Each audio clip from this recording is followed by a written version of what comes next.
Welcome to the Slop Temple. We pray this video helps. You begin by removing the right amount of resistance.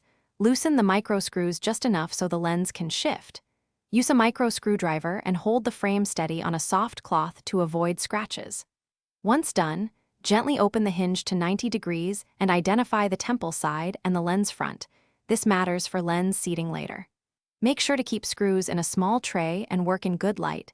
This reduces mistakes and speeds the next step. You now loosen the screws about 1/4 to 1/2 turn. This creates enough play without losing parts.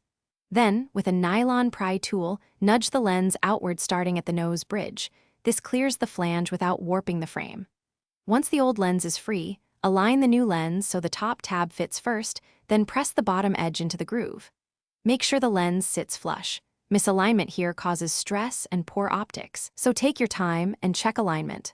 You finish by tightening the screws evenly. Snug them so the lens is secure but not over-torqued, because stripping threads can ruin the frame.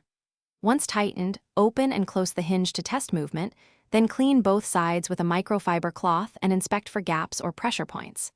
If the lens binds, sits crooked, or a gap remains, loosen screws, reseat the lens, and red-iton. If screws are stripped or a pad warped, replace that part to prevent repeat failure. Thanks for watching. Consider subscribing if we helped you.